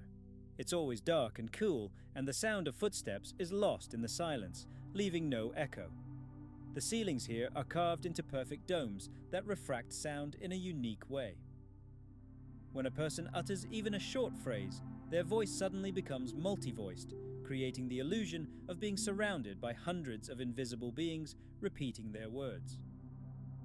This acoustic effect is too complex and precise to be a mere coincidence. Perhaps the ancient architects designed these temples not only as places of prayer, but also as gigantic resonant devices, capable of amplifying human speech and transforming it into a powerful vibration that interacts with the space itself.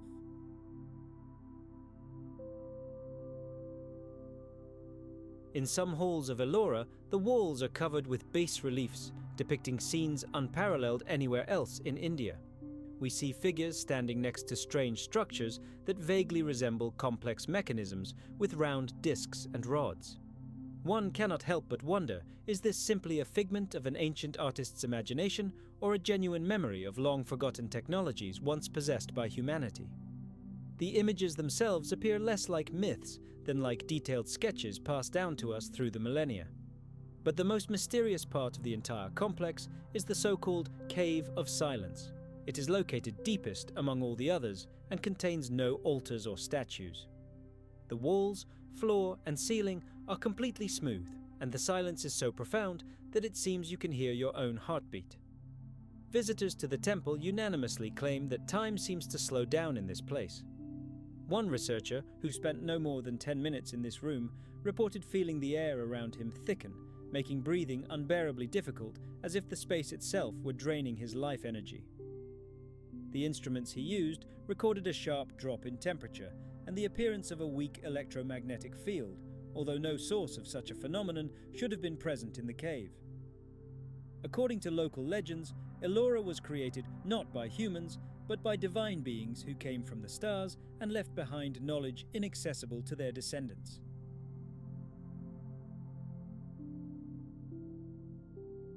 There's an ancient myth that the Ellora temple was carved using sound.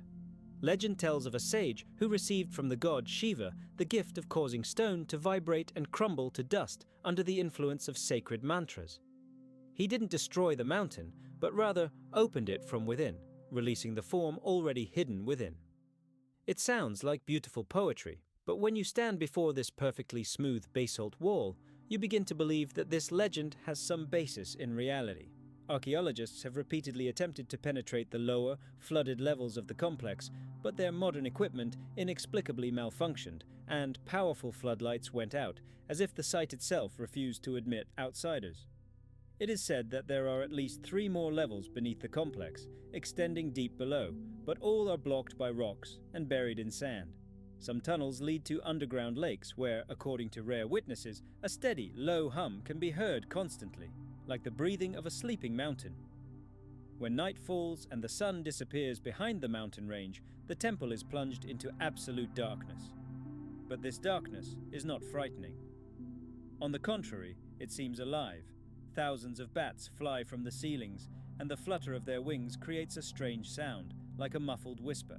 In the cold moonlight, the basalt walls begin to shimmer mysteriously, and for a moment it seems no longer stone, but a dark, time-eaten metal.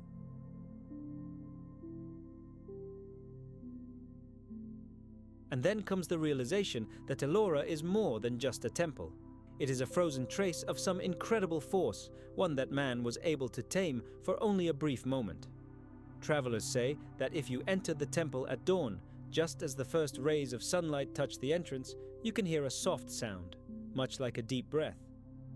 This sound lasts only a few seconds, but afterward, your heart begins to beat in unison with something vast, ancient, and eternal. Perhaps it is the mountain itself breathing. Or perhaps it is the memory of those who, thousands of years ago, carved a path to heaven in stone. They left in each vault of this temple not a prayer, but a silent testimony that man is capable of speaking to eternity if only he learns to listen to the silence. Now our journey takes us to southern India, to the evergreen and bustling city of Madurai. Here stands a temple that resembles a living, breathing organism rather than a work of human hands. Its name is Meenakshi Amman. This temple is dedicated to the goddess with fish-like eyes, the one who can see even in pitch darkness. It was built many centuries ago, but its exact origins are lost in the mists of time. Historians date the first buildings to the 1st century AD, but ancient chronicles insist that a sanctuary existed on this site long before that. Its halls and towers were erected not at the whim of kings, but by the direction of the stars themselves. This temple is as if.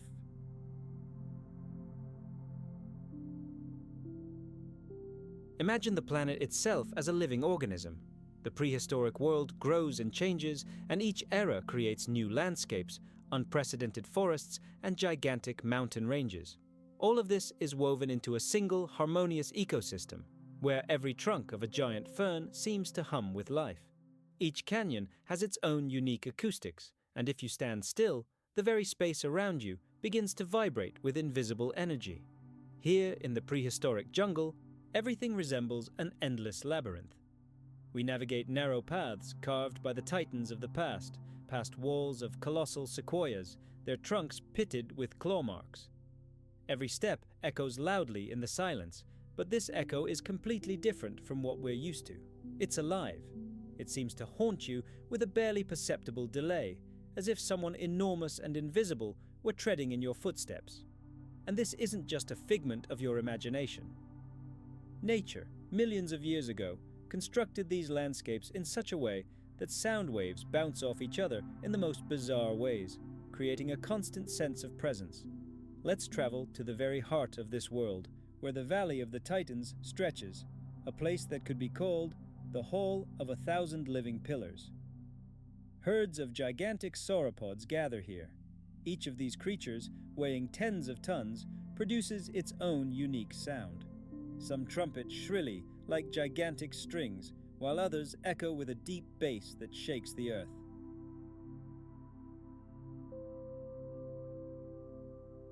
As a herd moves through the valley, even the gentle sound of their footsteps becomes a symphony.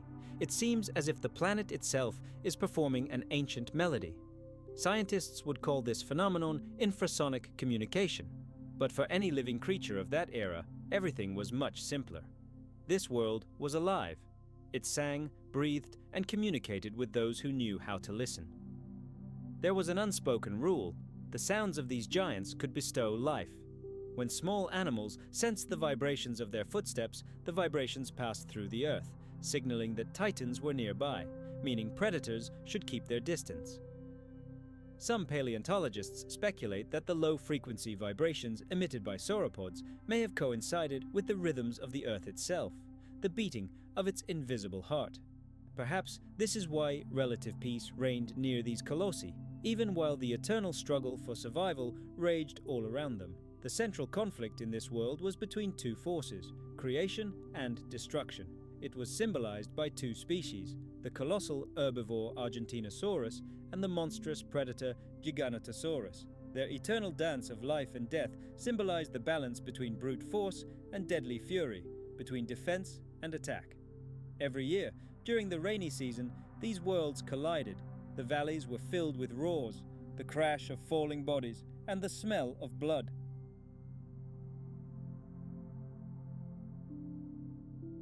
The gigantic silhouettes of predators and their prey towered over the ferns like living statues of gods and demons engaged in an eternal battle. They seemed to breathe fire, moving in a furious dance and deciding destinies, guarding the fragile boundary between life and death.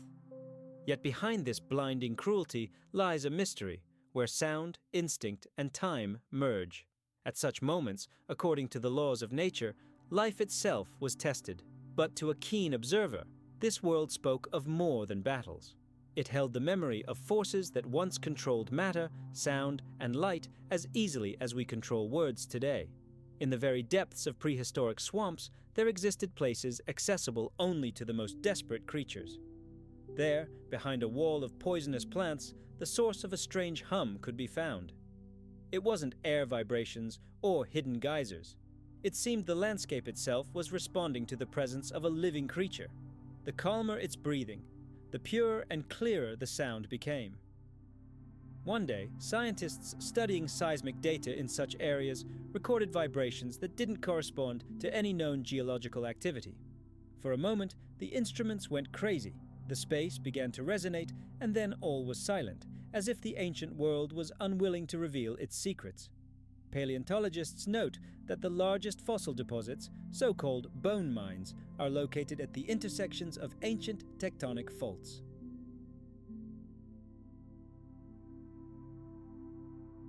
Their direction coincides with the migration routes of dinosaurs, and this is no coincidence. These ancient giants instinctively utilized their knowledge of the Earth's magnetic fields. Perhaps this is why their bones, buried for millions of years, did not crumble to dust but turned to stone, as if the planet itself were preserving its memory. At night, when the diurnal predators retire and the prehistoric jungles fall silent, the world is transformed. Moonlight reflects off the shells of giant insects, and the silhouettes of ancient trees seem to whisper in the wind. The air smells of rotting leaves and ozone after a distant thunderstorm. Pterosaurs fall asleep on the cliff tops, and only in the distance can a low rumble be heard, reminiscent of the breathing of a sleeping giant.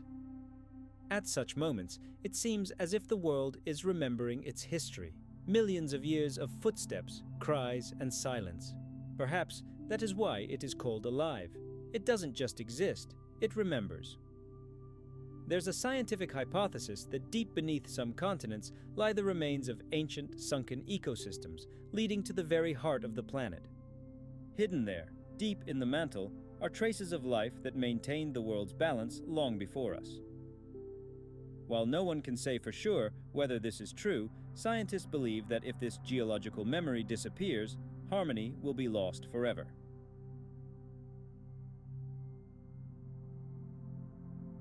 Every day, from dawn to dusk, the ancient world was filled with sounds, the cries of flying lizards, the cracking of broken trees, and the roars of predators. But creatures came here not only for food, but also to hear the universe itself, resonating in every stone and every living thing. In the morning, when the first rays of the sun touched the treetops, the world seemed to come alive anew.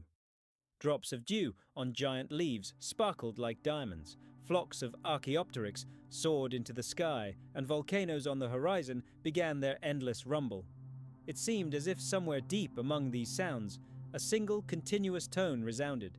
This was the very sound that connected earth with sky, light with darkness, life with eternity. Off the shores of the ancient Tethys Ocean, where millions of years later the southeastern shores of India will emerge, sunken worlds hide secrets beneath the water that paleontologists around the world debate. Here, near what will one day be called Mahabalipur, the ocean floor preserves the memory of 7 great reefs. These colossal coral cities sank beneath the waves when sea levels rose, engulfing an entire coastal ecosystem. However, by a strange twist of fate, one section of the ancient coastline has survived, fossilized and preserved on dry land, a living reminder that the rest truly existed.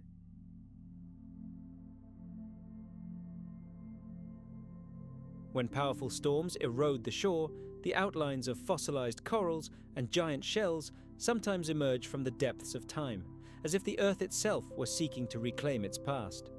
According to the geological record, this region was home to cyclopean sea creatures. Creatures that dared to defy the very laws of nature lived here. They built their ecosystems from living rock, corals, whose growth was so rapid that they blinded the denizens of the deep. As punishment for this biological audacity, the ocean rose and swallowed everything but one reef, which the waves washed ashore. The remaining 6, geologists claim, lie underwater, but their shadows can still be discerned on maps of the seafloor. This was long considered mere theory until the early 21st century, when a powerful tsunami caused the water to retreat hundreds of meters, revealing gigantic fossilized structures laid out in a precise natural order. Oceanographers discovered bone fragments of marine reptiles, imprints of giant ammonites, and entire layers of ancient fish remains identical to those found in fossilized reefs on land. Underwater sonar surveys revealed that beneath the sand lies an entire lost world, extending kilometers deep. The architecture of these underwater worlds is astonishing. The fossilized remains, despite millions of years underwater, retain their distinct outlines.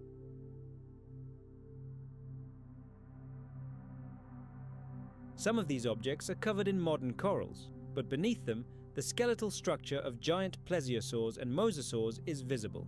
Researchers suggest that this ecosystem perished no later than the end of the Cretaceous, making it one of the last great marine civilizations of the age of dinosaurs. Moreover, the location of the main concentrations of fossils coincides with a map of ancient underwater currents of that era. Each section of the reef corresponded to a specific current, as if this entire world were a reflection of the oceanic cosmos. This is the breath of the planet, a perpetual reminder that life never disappears. It simply learns to resonate differently. Through stone, through silence, through us. Some scientists see this as evidence of the existence of ancient continents, known in geology as Gondwana and Laurasia. According to plate drift theory, they were swallowed by the ocean and time many millions of years ago. References to these lands appear in the structure of geological layers, where it is reported that when the sea swallowed the land, the surviving species retreated into the depths of the continents, carrying with them the genetic memory of a bygone world. Perhaps it was these evolutionary refugees who became the ancestors of new great species. Diving to these sunken worlds is rare due to strong currents and poor visibility. However, those who do venture down in submersibles are met with an unforgettable sight.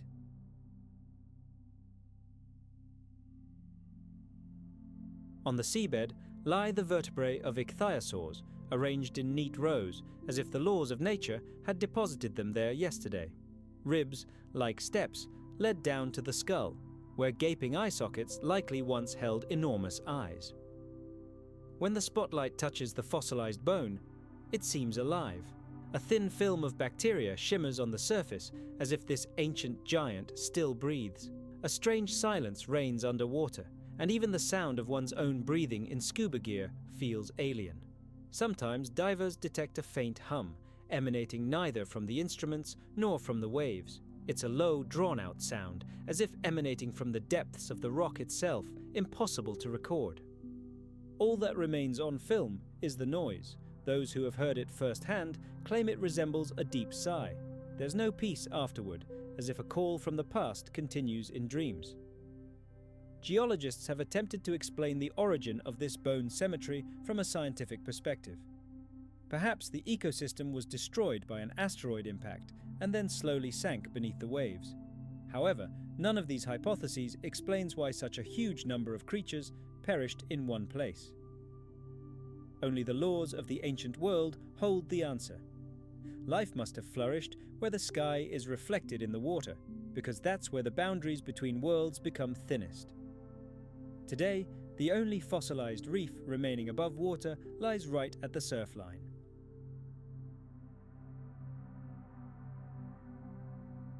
Every evening, the sun sets behind its cliffs, painting the sea copper gold. Waves crash against the ancient stones, spray rising into the air as if time were trying to reclaim its place. Inside the crevices, everything is simple: the scent of salt and ancient stone. However, when you stand there, the sound of the ocean is almost inaudible. The wind and water create a unique acoustics here, full of peace and quiet. Here, in these silent strata of rock, one can sense the echo of something immeasurably greater, as if the ancient earth itself were breathing through the thickness of the stone. Perhaps future technologies will one day allow us to reconstruct the full picture of this lost world, but it's possible that this will never happen. After all, this world doesn't need to be found. It already calls to all who stand at the edge of the canyon and gaze toward the horizon, where cliffs and sky merge into eternity. The Valley of the Giants is a lost sanctuary of life, buried deep in the cliffs of the Jurassic period. Here, where the air is hot and dry, even the shadows concealed remains impossible to find on geological maps. Paleontologists call this place Bone Wind. It's hard to believe that an ocean of life once swirled here. Now all that remains are fragments of ribs protruding from the sandstone and the dark hollows of eye sockets leading to oblivion. But take just a few steps deeper into the excavation, and the feeling of a mere cemetery disappears.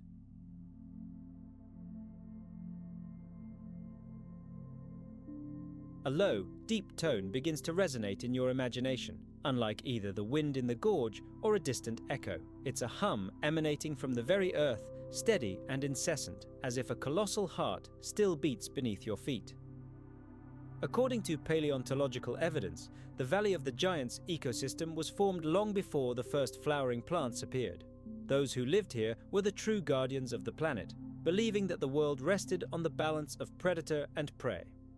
Their sanctuaries were not man-made temples, but dense forests and endless plains, arenas for the great drama of survival. This valley was believed to have been located at the intersection of three ancient river systems. It was there that the earth nourished life, and the sky observed its struggle. When the first expeditions arrived here in the 20th century, they discovered that beneath the rock layers lay a whole system of buried landscapes, leading to a vast, dry floodplain with ideal conditions for preserving bones. The fossils bore no traces of human activity. Instead, they found the imprints of giant ferns and colossal footprints, seemingly recording the passage of time itself. At the center of this floodplain rested the skeleton of a huge sauropod, possibly Diplodocus, whose vertebrae resembled giant stone drums, but without the marks of impact.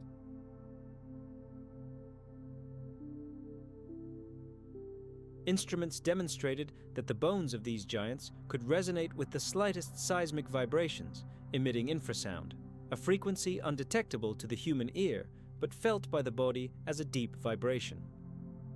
People working nearby claimed to occasionally feel an inexplicable uneasiness, as if something enormous were watching them from the past. Scientists attempted to explain this phenomenon, hypothesizing geological faults and wind vibrations in the canyon.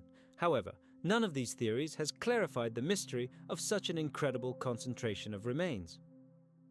The Valley of the Giants seems designed as an instrument for transforming life into eternity. The valley floor slopes gently, and the surrounding cliffs are composed of layers of sandstone which perfectly absorbs moisture and preserves bones. The canyon structure is such that every sound wave reflects in its center, amplified many times over. And at this moment, it becomes clear. Our past has not disappeared. It has simply sunk to the bottom of the geological ocean, watching us through the depths of time, awaiting the day when we will once again learn to perceive the world not only with our minds, but also with our souls. This valley has no walls in the conventional sense. It is itself a space of eternity. There are no idols, sacred texts, or gods in human form, only wind, stone, and silence. If one stands at a certain point and closes their eyes, the hum of imagination becomes almost palpable.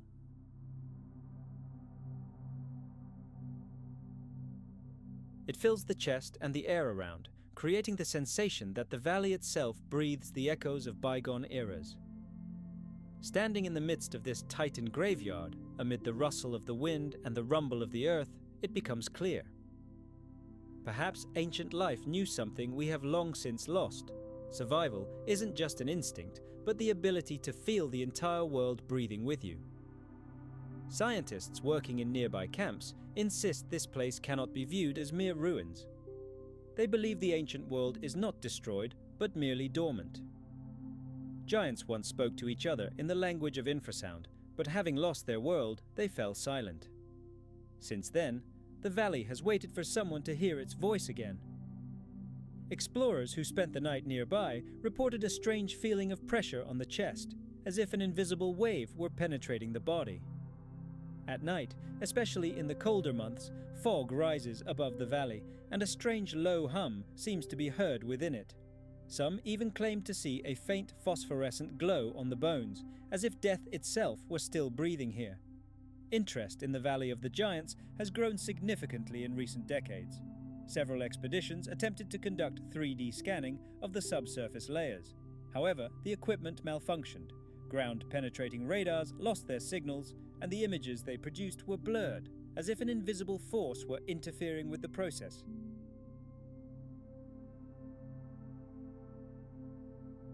Geophysicists hypothesized that a natural anomaly lay beneath the valley, perhaps a large mineral deposit capable of distorting electromagnetic fields. However, during one expedition, the instruments detected a powerful infrasound resonance, which coincided with a change in the local magnetic field. The study was immediately halted, and no one dared continue it. Local tribes continued to consider this place sacred. They believe the spirits of ancient giants are still alive, and if treated with respect, they can grant power. Shamans sometimes come here. Sitting near the giant bones, they sing ancient ritual songs. Their voices merge with the echoes of the canyon, creating the sensation that the entire slope begins to vibrate in response. When the sun sets behind the peaks, the Valley of the Giants turns a blood copper color. At this moment, the shadows lengthen, and the air seems filled with a primal power. And suddenly, you begin to sense that these are not just stones around you, but something more. It seems the land preserves the memory of those who ruled here, waiting for man to once again learn to listen, not just look. These lost worlds are more than just traces of ancient life or the remains of bones and survival rituals. They are the breath of time itself, frozen in stone. Each such place bears the imprint not of an era, but of consciousness, an invisible memory that connects all life to the earth, sound, and sky. The ancient lizards did not build temples for worship.